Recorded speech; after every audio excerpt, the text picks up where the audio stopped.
ارے بولو ہے کہ نہیں؟ اردو صحیح طرح بیٹھنے کی، سننے کی، عمل کرنے کی توفیق عطا فرمائے۔ تو سب سے زیادہ مقدس کتاب قرآن مقدس ہے، ہم اس قرآن کے حامل ہیں، اس سے بہت نہیں ہے۔ قرآن مقدس کو لانے والے جس نے نازل کیا وہ احکم الحاکمین ہے، اور جو لے کر کے آئے وہ صادق اور امین ہے۔ صادق مانے سچ بولنے اور امانت، اور امین جو مانے امانتدار۔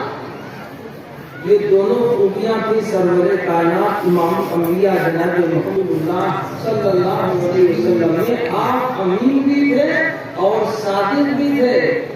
جب زمانے جاہلیت اور اس کا دور تھا، اس وقت بھی لوگ آپ کو امین اور صادق کہا کرتے تھے۔ امین کے معنی جو امانت رکھ لے اور صحیح امانت جس کی ہے اس کو دے دے، اتنا ہے نا۔ اور صادق کے معنی جو کبھی جھوٹ نہ بولتا بھیا۔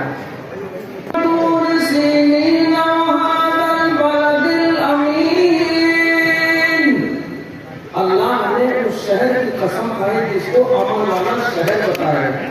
وہ شہر کون ہے؟ امن والا شہر مکہ معظمہ ہے، جہاں بڑی خوبیاں ہیں، اور حرم کے اندر ایک نیکی کی جائے اور یہاں 1,00,000 نیکیاں کی جائے، دونوں کا ثواب برابر ہوگا۔ حرم ہو جگہ، امن والی ہو جگہ۔ تو قرآن مقدس لانے والے جبریل امین، جن کے بارے میں اللہ نے ارشاد فرمایا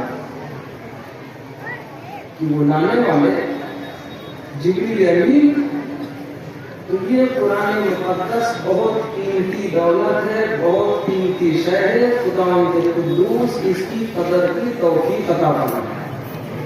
قدر کریں گے انشاءاللہ۔ اور زیادہ تم نے کہا، ایک واقعہ عرض کیا کرتا ہوں۔ ایک بادشاہ کا ایک حافظ صاحب کو بلاتے تھے روزانہ نام لے کر کے۔ ایک دن حافظ صاحب کو بلایا تو نام نہیں لیا، اشارے سے بلایا۔ حافظ جی بیمار پڑ گئے، بستر پہ کئی روز تک پڑے رہے۔ بادشاہ نے پوچھا کہ حافظ صاحب نہیں آئے؟ وزیروں نے کہا وہ بیمار پڑ گئے صدمہ کی وجہ سے۔ ایک ہوتا کو نقصان ہو جائے، صدمہ پہنچ جائے، بیمار ہے صدمے کی وجہ سے۔ کہا کیا ہوا؟ تو ان سے پوچھا گیا کیوں بیمار ہے، صدمہ کیسا پہنچا؟ کہا صدمہ یہ ہو گیا کہ جب جب آپ مجھے بلاتے تھے، میرا نام لے کے بلاتے تھے، ایک دن میں دربار میں آیا تو آپ نے میرا نام نہیں لیا، اشارے سے بلایا، تو مجھے وہ صدمہ لگا کہ شاید آپ مجھ سے ناراض ہیں، اس لیے نام نہیں لیا، اشارے سے بلایا۔ بادشاہ وقت کی آنکھیں اشکبار ہوئی، آنکھوں میں آنسو آئے، اور کہنے لگے کہ جب جب میں پکارتا تھا حافظ صاحب کا نام لے کر تو میرا وضو رہا کرتا تھا، باوضو ہوا کرتا تھا، اور جس دن میں نے نام نہیں لیا، اشارے سے بلایا، میرا وضو نہیں تھا، اور حافظ قرآن کا نام لینا بے وضو میں نے مناسب نہیں سمجھا۔ یہ قدر کی بادشاہوں کی سامان کرے گا، وہاں بھی رہبری کرے گا۔ جب پلسرات پار کریں گے تب بھی قرآن رہبری کرے گا، روشنی دکھائے گا، راستے کو صاف کرے گا۔ اور جب اللہ کی عدالت میں فیصلے کی بات آئے گی، اس کے بارے میں کہا گیا قرآن مقدس میں ایک سورہ ہے جو بڑی جھگڑالو ہے، جس سورہ کا نام ہی سورہ ملک ہے۔ وہ سورہ بولے گی پروردگار جس نے مجھے پڑھا یا تو اس کی بخشش فرما دیجیے، ورنہ ہم کو اپنے کلام سے باہر نکال دیجیے۔ اللہ کلام سے کوئی سورہ باہر نکالے گا نہیں، پڑھنے والے کی بخشش فرمائے۔ قرآن مقدس وہ دولت ہے ایمان، وہ لوگ اس کی کوشش کریں گے۔ علامہ بہت بڑے علامہ حضرت امام غزالی رحمۃ اللہ علیہ، چاہے مجھے بہت بے موقع لگا ہے، ہاں اس سے ذہن منتشر ہوتا ہے۔ شعر و شاعری ہو رہی تھی، شاعر بنا رہے تھے، اس میں کچھ سوچنا رہتا نا تو لکھا وہی پڑھ دیا۔ سب سے آسان تو وہی ہے۔ غزالی رحمۃ اللہ علیہ جامعہ نظامیہ بغداد میں پڑھتے تھے، اکثر بھوکے رہا کرتے تھے۔ عید جو آتا ہے تو بھوکے پیٹ میں آتا، بہت بھرے پیٹ میں تو نہیں آتا۔ اور اسی کے ساتھ ایک اور واقعہ سنوں. اپنے زمانے کے محدث کبیر حضرت علامہ انور شاہ کشمیری رحمۃ اللہ علیہ لوگوں نے کہا کہ حضرت 4 امام ہے، 5واں امام ہونے کا دعویٰ کر دیے. اتنے بڑے تھے حضرت علامہ انور شاہ کشمیری رحمۃ اللہ. ناظم جلسہ کی توجہ چاہوں، اتنے بڑے کون تھے؟ علامہ انور شاہ کشمیری رحمۃ اللہ علیہ. لوگوں نے کہا حضرت 4 امام ہیں، آپ 5واں امام ہونے سے کرتے ہو، علماء ہی جانیں گے. کتنا بڑا مقام. حضرت کی یادداشت، حضرت کا قوت حافظہ 40 سال کا تھا. کتنے کا مطلب یہ کہ حضرت دیکھتے کہ دائیں بائیں سمجھ لگے تھے، سامنے یہ اور یہ لائٹ وغیرہ جس پر حضرت نظر ڈالتے یاد کر لیتے.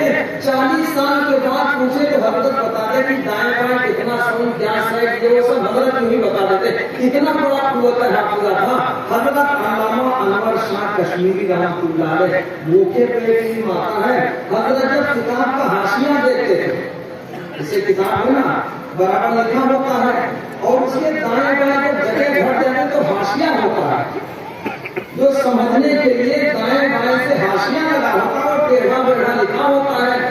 تو ہماری آپ کی عادت ہے کہ کتاب کو اپنی طرف گھما لیتے ہیں، حاشیہ دیکھ لیتے ہیں. حضرت حاشیہ دیکھنے کے لیے کتاب کی طرف خود اٹھ کر جاتے تھے. جدھر حاشیہ لکھا ہوتا اٹھ کر اس طرف جاتے تھے. سامنے سے ہوتا حضرت اس طرف اٹھ کر آتے حاشیہ کو دیکھے، اور دائیں ہوتا پھر ادھر سے آ کر حضرت حاشیہ دیکھتے تھے. جب کتاب کی قدر کی تھی ان کے زمانے میں پوری دنیا میں اتنا بڑا قوت حافظہ خالی موجود ہے. حضرت علامہ انور شاہ کشمیری رحمۃ اللہ علیہ دعا کر رہا تھا کتاب کی قدر بھی ضروری ہے، قرآن کی قدر تو بے حد ضروری ہے. اور یہ علم خالی بیٹا تھا بہت بھرے پیٹ میں نہیں. امام غزالی رحمۃ اللہ علیہ جامعہ نظامیہ بغداد میں پڑھا کرتے تھے، بھوکے پیاسے رہا کرتے تھے. ایک شربت بیچنے والا بنیا روزانہ آتا، شربت بیچتا، بچے ہوئے شربت کو نالی میں ڈال کر چلا جاتا. لوگوں نے کہا کہ یہ دے دیا کرو. ایک دن امام غزالی نے فرمایا ایک بنیا تو شربت نالی میں ڈالتا، کسی کام نہیں آتا، میں بھوکا پیاسا رہتا، مجھے دے دیا کر. تو اس بنیا نے امام صاحب کو دھکا دے دیا. کس کو؟ امام غزالی رحمۃ اللہ علیہ. اپنے زمانے کے بہت بڑے علامہ تھے. جامعہ نظامیہ بغداد میں امام غزالی رحمۃ اللہ علیہ. اس وقت دنیا کا علمی مرکز وہی تھا، جامعہ نظامیہ بغداد. موجودہ دور میں پوری دنیا کا علمی مرکز بلا مبالغہ دارالعلوم دیوبند. بنیا نے کہا شربت مجھے، بنیا سے کہا شربت مجھے تو نالی میں نہ ڈالو. تو بنیا نے دھکا دے دیا امام صاحب کو، شربت نالی میں ڈال دیا. بات ختم ہو گئی. ایک دن بنیا نے کہا کہ سب سے زیادہ قیمتی سامان اگر اپنی بیٹی کو میں جہیز میں نہ دے دوں تو میری بیوی کو 3 طلاقیں ہو جائیں. شرط آدمی نے 10 سال پہلے لگائی، شرط اب پائی جائے تب بھی بات نہیں ہوئی.